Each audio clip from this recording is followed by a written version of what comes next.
Voilà le général Luboya Ngashama, le gouverneur militaire de l'Ituri à Kinshasa, qui sera le prochain chef d'état-major général de l'armée congolaise. Plusieurs révélations contre Mbusa Nyamwisi. Et qu'est-ce qui se passe, mes chers amis?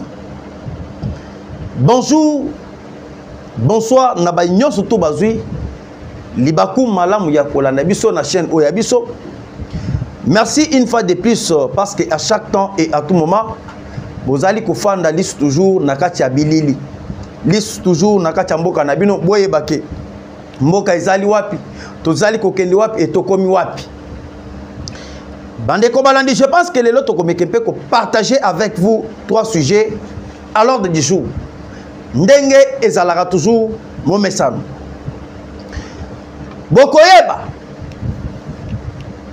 le gouverneur militaire de l'Ituri, aye kosalani. Parce que na minute tozali koyeba sebino, ba révélation ebele, ezali kobima. Tango na kotanga komo ya kamere, bino bolobi. Parce que bino bozalaka kawana soki totangi, obani ko publicité. Wana musala na bino. Bokoyeba ba vérité nini le général Luboya Ngashama aye na yango awo. Aimez et partagez notre émission. Sur le deuxième point, Torolobela na oyo etali descente ya ministre ya défense na Efo Kananga. Parce que souci à peuple ezala ki ya que tozala na ba officier na kati ya armée bazala ba de père et de mère otozali koloba na lingala ke ba de tata et de maman lelo ezala ki rêve et commis réalité. Plusieurs officiers et subalternes oyo bazala ki déjà na Efo Kananga ba otu ko c'est la formation toko yimbola toko solola. À venir, il y a 500 généraux. Oh, yobazala ki na kati ya armée, na mixage et brassage. Sort na bango et kozala ndengeni tokoloba lelo awo. Alors, il y a Misa Tubande Kobalandi, maman na force de frappe de Wazalendo. Dans une localité de Bouchakou 1 et Bouchakou 2. Nini eleka ki kuna lelo. Toyebisaki bino ke ba Rwandais oyo bakotaki na Congo awo bakozonga maboko pamba. Objectif na bango ya balkanisation ekotikala kosimba te. Ba ennemi baza ebele tebi bango. Tozali na kati ya ko identifier moko na moko. Bazali différent te na ba malanga. Alors, mes chers amis, na minute où vous avez que match est commis rouge. Match est commis rouge. Bolinga ki bo sutuka. Ituri ekwei. Boyebi makambo ya mwana Museveni. Oyo alobaki dernièrement. Mwana Museveni alobaki makambo. Tandis qu'il y avait déjà un plan bien conçu. Pour que va déstabiliser la province de l'Ituri. Le général Luboya Ngashama lui-même est venu ici. Nasali quoi maman na ba vérité et bimi aw, ba vérité est grave. Makambu est touché par responsable Moussous Oyo Bazali au sein de l'Assemblée nationale. Qui est responsable actuellement? Il y a Assemblée nationale.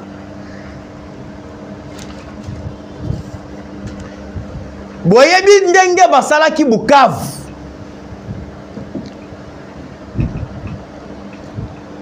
Même chose. Oyo bango bake ko préparer pour na Ituri. Ituri elinga ki ekweya. Na minute oyo boyeba na ko bomba elokote. Ngai nazalaka polele. Nazalaka polele, voire même ndeko nanga kocha yebi yango ngai nazalaka polele oza député ozali ministre ozali DG et soki ozali ko s'associer na ba ennemi oyo bazali ko sala mabe pona mboka na ba ennemi oyo bazali ko boma biso bazali ko exterminer bande ko na biso ya partie ya est to ko loba kaka to ko tanga komona yo to ko banga te ngai nazali molobi la peuple et je défends le peuple. Le général Louboyanga Chama alobi, nous avons des députés et les sénateurs qui sont à l'Assemblée nationale et jusqu'à présent bazali ko coopérer na mwana ya Museveni. Objectif na bango principal Ituri ekweya na ndenge Bukavu ekweyi. Est-ce que Bukavu ekweya ki bitumba ebundama? Goma ekweyi, est-ce qu'il y avait la guerre entre les M23 et nos FARDC? Traitus au sein armée. Traitus y a ba député. Oyo ya est. Traitus y a ba sénateur. Oyo ya est. Et même méthode devrait s'appliquer na Ituri. Avant de nous toucher point wana. Parce que na minute déjà vieux Kabasele. Azali déjà na katia dossier. Vieux Kabasele azali déjà. Vous avez très bien vieux Kabasele. Hein? Papa Tito. Papa Tito ayiba yoyo ya 100 jours. Papa Tito ayiba yoyo ya 100 jours à cause angate.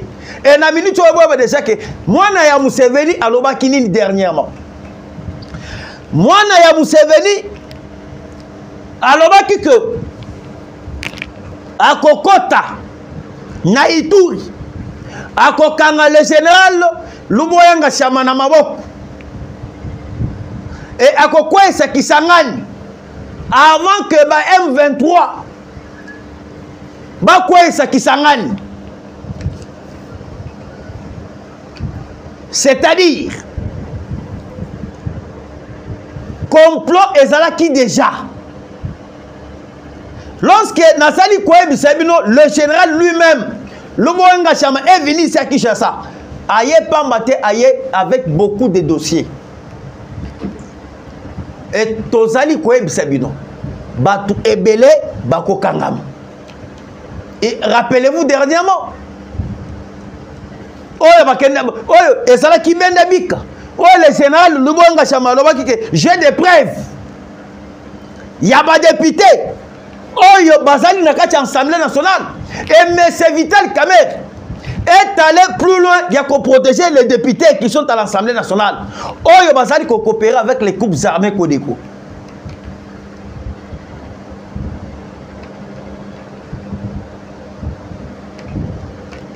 Ngai nazali komi tuna fati to sala yo nini. Batu oyo toloba ki plusieurs fois. Batu Oyo Bazali en contact avec les M23. Et Batu Oyo Bazali en contact avec Kakame et avec Kakuta Museveni. Et qu'est-ce qui empêche qu'on se débarrasse de Batu Oyo?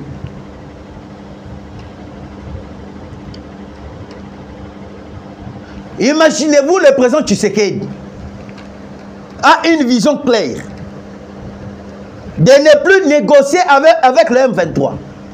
Mais il y a un soi-disant président de l'Assemblée nationale qui est là, je ne peux pas même citer son nom. Quand on a ezali façon ko fula e. Oyo azali na vision ya peuple tête to kolobela été. Un soi-disant président qui est à l'Assemblée nationale. Yé afandi. Azali ko contredire maloba ya tata mokonza boka. Azali koloba que non, le président Tshisekedi a accepté de dialoguer avec les M23. Et tout le monde a dit Jean-Pierre Mbemba. Jean-Pierre Mbemba a télé. Jean-Pierre Mbemba a télé, mais il a accusé Kabila comme qui est le commanditaire. Il y a un crime. Kabila n'a jamais été congolais.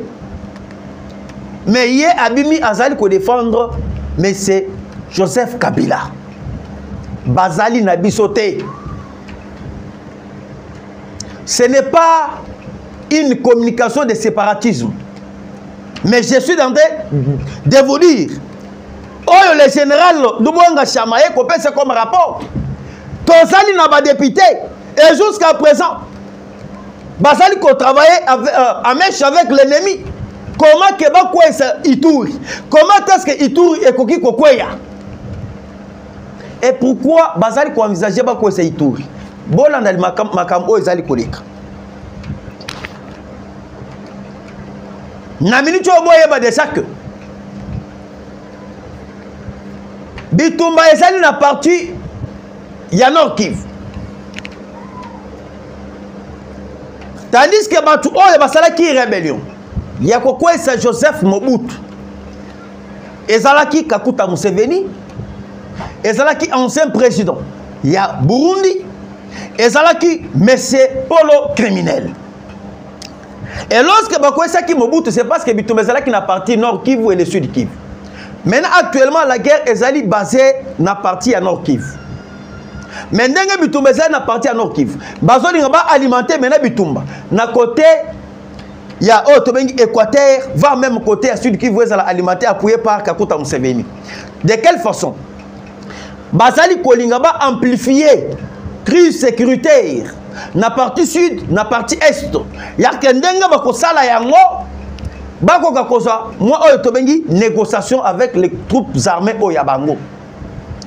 Yango bomonaki bakei ko utiliser Thomas Lubango, un ex-rebelle oyo bakangaka akenda na CPI.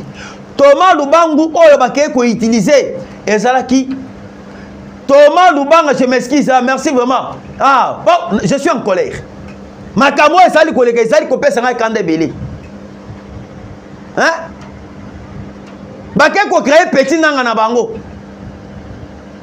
Thomas Lubanga abimi en disant que non, na minute oyo ako attaquer aussi Otobengi Ituri. Tandis que le plan qui a été mis en place, ba député bazala qui déjà en connivence. Bazali ko somba bandeko na biso ya Ituri na mbongo. Yango moni le général Luboyenga Chamatali, tiens, je ne peux pas rester silence. D'après tout, nous n'avons plus d'autre patrie. Nous avons qu'un seul patrie qui est la République démocratique du Congo. Ne aye awanaki chassa a panzi makambo. Et tant que panzi makambo, vient kabasele abani ko s'agiter. Papa Tito ayibaki yoyo yabana ya 100 jours. Papa Tito abani ko s'agiter. Ngai na koloba na la vérité. Oh, tosali ko ebisebino que dans peu de jours, bozali koyoka déjà nomination au sein de l'armée. Nomination ezali ko bimanaka ti armée. Sauf na dernière minute. Na dernière minute. Le général Luboyenga Chama devrait être le chef d'état-major général de l'armée. Et ngai nazali ko se repata tamu kozamboka. Pourquoi pas aussi prendre le général Edi Kapen côté une maison militaire. Ce qui le général Edi Kapen a commis une maison militaire. Et qu'est-ce qui dérange? Cause constant Nima. Côté une demi-ap. Aujourd'hui, le général, je m'appelle, je pense que le général John Tibam, côté une force terrestre, na armée terrestre. Et pourquoi pas prendre le général Dodo Chinyama. Le général Dodo Chinyama, Kozoye, Kochaye, Nathan inspecteur, on appelle ça comment? Et c'est quand le général, le travail qui n'a Kabila, c'est là qui n'a force terrestre. Hein? Je pense que bon, on va revenir. Bon, aujourd'hui, quand Dodo Chinyama, inspecteur général, il y a armée. Il faut toujours makamwa sali. Et na minute au moins de ça que depuis que le président Tshisekedi a verrouillé et sika robinet et bandaki kotanga. Et si ka ba généraux, ba colonel, ba bandaki ko s'entêter et ko ba corruption et ko banda ko trahir et les kakali sous-souté. Parce que biso toyebi ke mutu oyo abandaki ko pesa corruption. Na betela ke bino li solo dernièrement sur mon émission. Le monsieur Henrich oyo azali responsable numéro 1 ya babilo konyon surtout ya Kabila. Yende azalaki à la base. Il y a corruption, il y a généraux, il y a colonel, il y a mixage et brassage. Azali kopé sabango bambongo, babundate, ba trahir nation, comme Azali responsable numéro 1 ya biloko ya Kabila. Ba hôtel, ba magasin, ba société, ba hôpitaux, sur toutes les tanis. Il y a plusieurs révélations.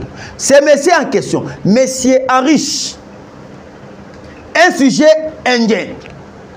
Azalaki, Nabatu, oh, Bazali va travailler, Zoka Bazalaki va enjoyer un renseignement, il y a monsieur Joseph Kabila.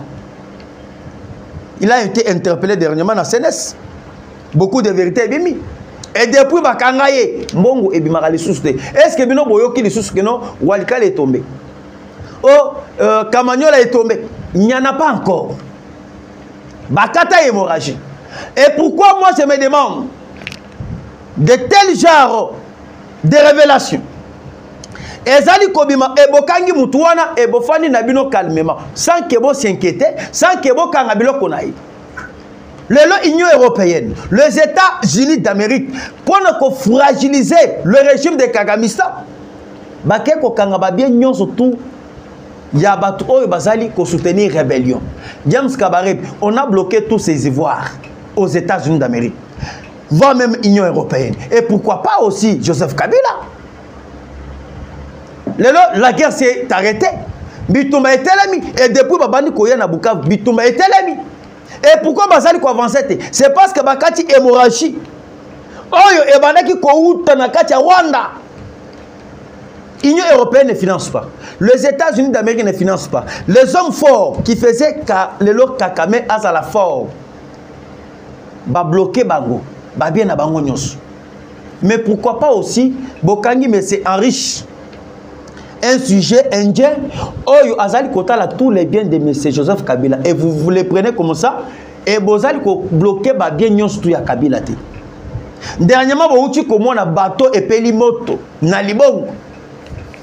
Yaskrabat bato wana epeli moto nzoka ezalaki likopa na bango bato wana ezalaki bato ya madame Olivier Lembe Kabila bato wana eyaki na ba munitions de guerre souci na bango ezalaki ke moto epele na Kinshasa et lorsqu'il y a ba service de renseignement et quoi apprendre que bateau wana eyaki na minduki ba ko dévaler secret et lorsque maintenant bateau ya service à sécurité balinga ke ba quitter sur les liés ba kitawana ba kanga bateau avec les preuves oyo minduki utaki libanda ya mboka na bateau ya madame Olivier Lembe Kabila batindi bateau na bango na terrain ba ke kotumba bateau wana ezimoto pour que trace ezalate. C'est regrettable. Il faut qu'on bango. Il faut qu'on bango. Bazali au service à peuple. Bazali au service à Rwandais. Et là, je vous parle. Ba révélation ezali kobima a opona Mouss Nyamwis. Un soi-disant Congolais. Tous ces gens-là sont au service du Rwanda. Selon Mouss Nyamwis, Boyoka,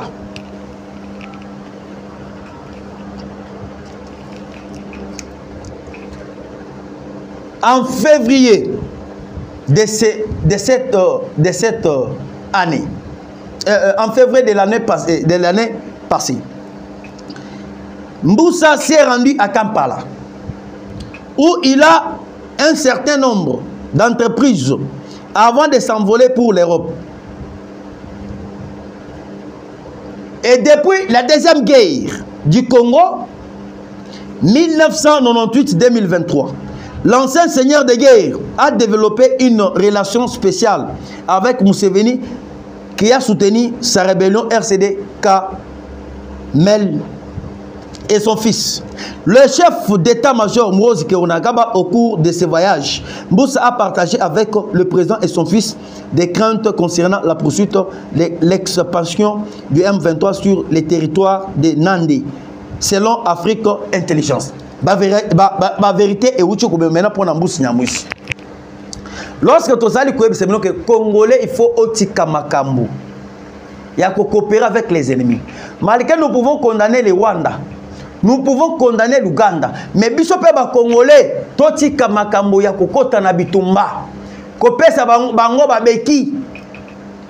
Soki tozali kopesa bango babeki, batu oyo bako souffrir, ezali peuple oyo ya biso. Et cause la peuple na bango te. Est-ce que yo yebaki ke Mbusa Nyamwisi azali na ba société ya ba minéraux na kati ya Uganda? Est-ce que bino boyebi ke Katumbi oyo bozali komona Katumbi azali na ba comptoir ya ba or na ba cuivre na kati ya Rwanda? Bato ebele bayebi yango te. Toujours bazali bato oyo bazali ba faux congolais. Bato oyo bazali ba congolais fabriqués par les Européens. Nde bazali koye kosala biso mabe.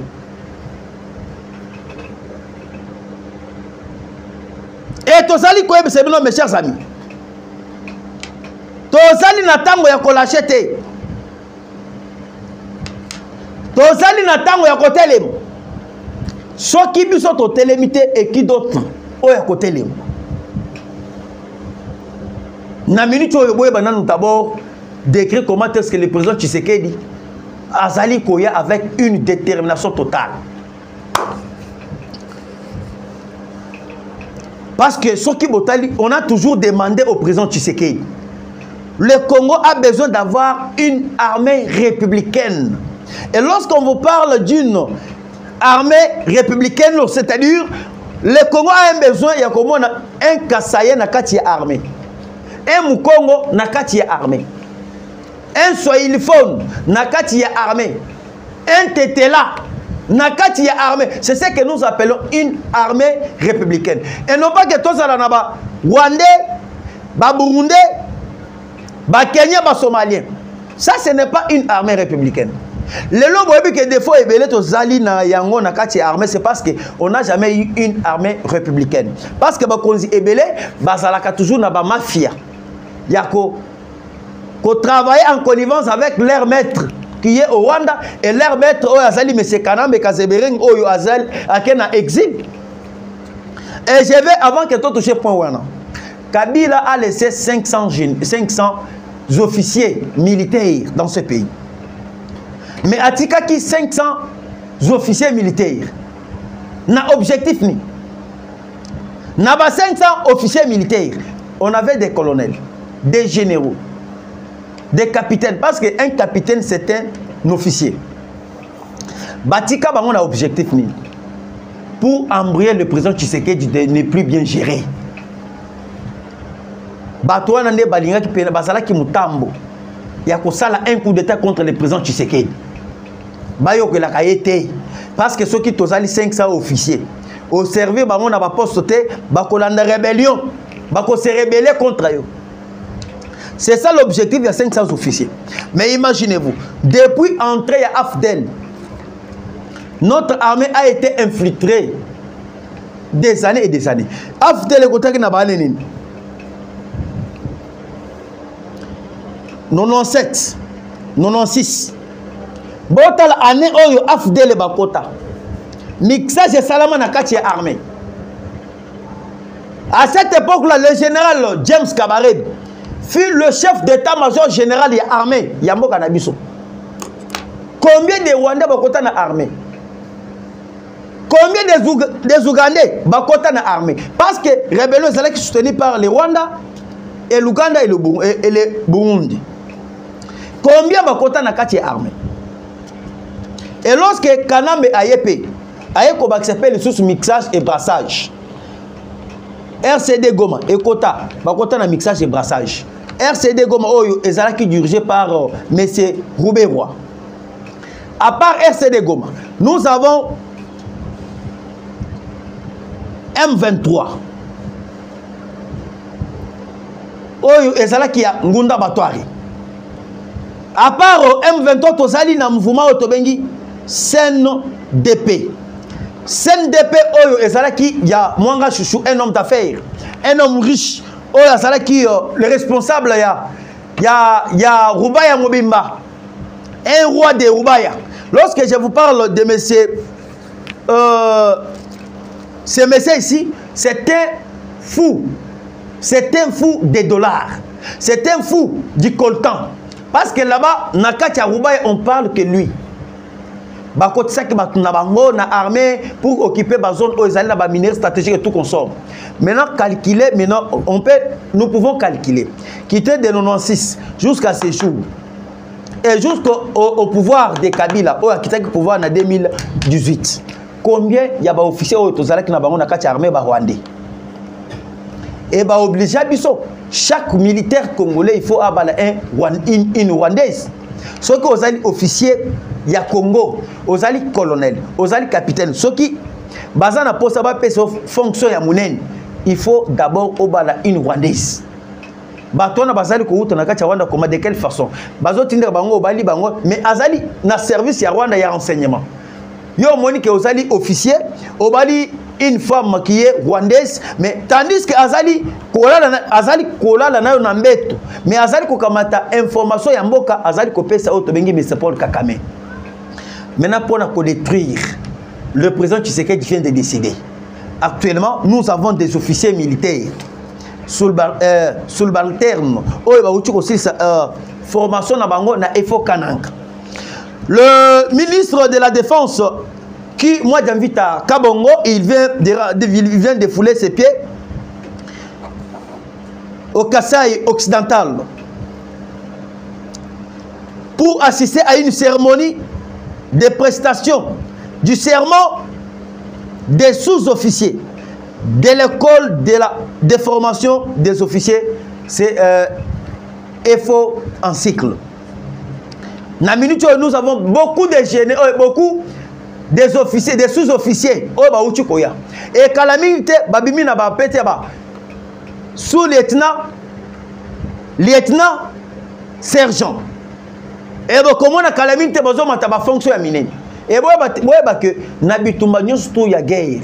Bato bazalaka na bateau de commandement, bato ba diraka bitumba ezalaka ba sergent. Les lots tozali presque naba 3000 à 3500 sergents aussi sa formation. Et bon déjà que l'avenir est meilleur. Bato nyonso oyo ozali komona wana bato basala na Kabila ebele to senga pa tata mokonza mboka toujours alongola bango. Acha bango na retraite. Kala mingi te bozali komona makambo ebele na kati ya armée. Alors, bandeko banani, boyeba que actuellement il y a eu une guerre. Bitumba esalama ki lelo. Bomona ki comment est-ce que ennemi babane ko uta na kati ya Kavumu. Na Kavumu babane ko se diriger vers Katana pour que ba attaquer Otobengi Bushaku. Ennemi abane ki koya en force. Il y avait plusieurs munitions de guerre. Mais frappé Bango. Le fait a été donné par le Ouazalène, par le général Janké. Ouazali, le numéro 1 de Ouazalène n'a parti à Sud-Kivu. Avec le général Yakotumba, frappé ennemi en débandade totale. Et en minute, on voit déjà que le Ouazalène va récupérer Bushaku 1,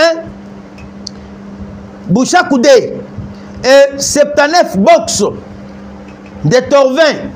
Oyo ezala ki ya ba M23 ezali récupéré. Et voir même des mortières.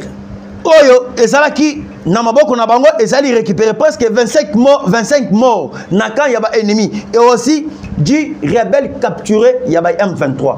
En tout cas ba wazatata ba wazalov courage et bravoure na musala oyo bozali ko sala oyo bozali ko servir la nation. Et j'aimerais vous dire que j'ai aimé d'abord rencontre ya ministre ya défense qui moi j'invite avec les Wazalendo au ya Uvira. Ba Wazalendo ya Uvira na sepeli na ndenge bosali geste aboye. Bawazalendo ya Uvira basenge pas qui moi d'Anvita.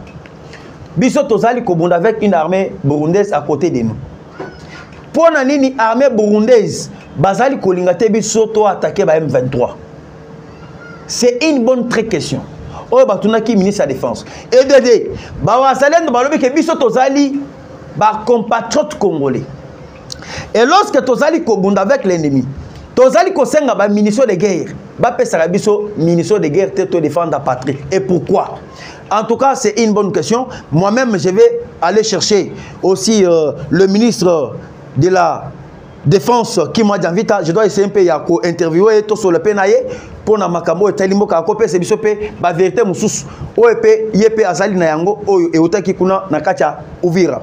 Merci beaucoup na bande ko balani nyos sur la chaîne Oyabiso. N'oubliez pas de vous abonner massivement sur notre chaîne et n'oubliez pas de partager notre émission et n'oubliez pas de laisser vos commentaires. Plus 243 89 335 82 51. Plus 243 89 335 82 51. Je dis et je vous remercie. Tokutanabino Mbalasima. Bye.